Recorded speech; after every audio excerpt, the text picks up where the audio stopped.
नमस्ते, मैं कोमल अरविंद और आज बात करते हैं एक सवाल पे। अगर कहीं आपको वो बॉदर कर रहा हो कि आपको ऐसा महसूस हुआ हो कि sometimes why do we realise things only after they happen, मतलब कोई एक्शन होने के बाद, कुछ कर देने के बाद ही कोई चीज़ का रियलाइजेशन होता है। अरे ऐसा क्यों हुआ, इसकी जगह ये भी तो किया जा सकता था, या ऐसा ही क्यों हुआ।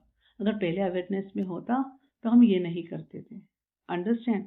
तो कभी ऐसा सवाल आपके अंदर आता है कि अरे ये चीज़ मुझे पहले हो गई फिर रियलाइज हुई, काश ये पहले रियलाइज हो जाती थी, तो ऐसा क्यों होता है। तो चलिए इसके जवाब पे बात करते हैं। आंसर थोड़ा डीपर जाता है। रीज़न ये होता है कि ये चीज़ इसलिए होती है क्योंकि कई बार हमारी एक्शन का कनेक्शन कर्मा और कार्मिक टाई से जुड़ा होता है। कभी कभी क्या होता है, किसी व्यक्ति के साथ या सिचुएशन के साथ हमारे कार्मिक टाई जुड़े होते हैं। मतलब पिछले जन्म या जन्मों का कुछ ऐसा एक्शन और क्या कहेंगे, उस पर्सन के साथ हमारा रिश्ता का बंधन होता है जो इसी तरह से क्लियर होना होता है। ओके, थोड़ा सा डाइजेस्ट करने को कभी कभी मुश्किल लगता है, पर यह एक बहुत बड़ा रीज़न होता है जिस वजह से क्या होता है कि इस तरह के कोई एक्सपीरियंस से हम पहले जाते हैं, फिर समझ में आता है अरे ये चीज़ ऐसे नहीं, ऐसी करनी होती थी, तो ऐसा नहीं होता। ठीक है। तो जब तक क्या होता है वो कर्मा क्लियर नहीं होता ना, हम उस व्यक्ति या सिचुएशन के साथ कुछ ना कुछ तो करते ही रहते हैं। इट्स लाइक हम उसके साथ एंटेंगल्ड रहते हैं।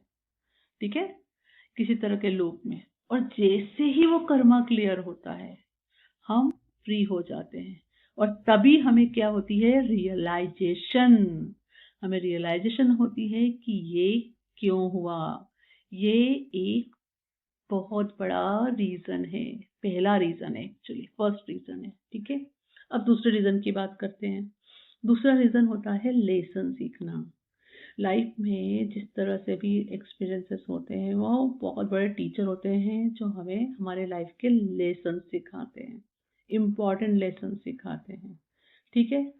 तो ये लेसन्स जब हम सीखते कब है, पहले तो वो कर्मा हो गया, ठीक है, वो क्लियर हो गया, एक्शन हो गया, तो वहाँ से हमने क्या सीखा, लेसन सीखा। लेकिन साथ ही साथ अब इस लेसन से हमें क्या मिली, अवेयरनेस और विजडम कि अब हमें क्या करना है और क्या नहीं करना है। फ्यूचर में ऐसा क्या ध्यान रखें जिससे इस तरह के अनुभव और सिचुएशन क्रिएट ना हो, है ना। तो एक नई चॉइस बनाने के लिए हमें क्या मिलती है, अवेयरनेस मिलती है। अब बात करते हैं तीसरे रीजन पे, या कहे तीसरा एक साइकोलॉजिकल रीजन भी होता है।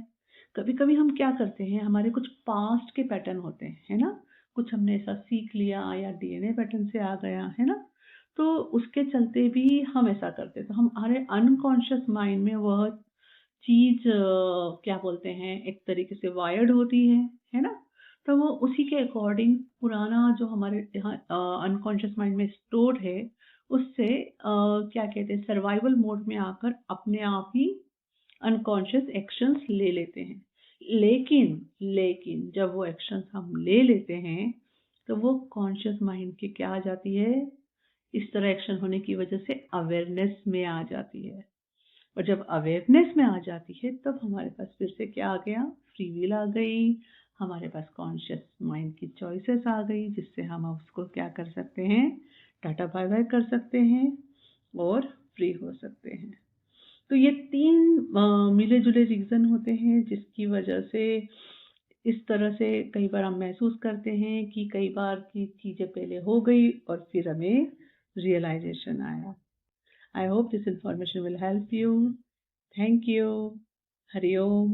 Tat Sat. For watching and subscribing my channels, please share my videos with others so it can help in their journey too. And please visit my website. There you will get free blogs in Hindi and English, as well as free courses and paid courses details that can help in your journey.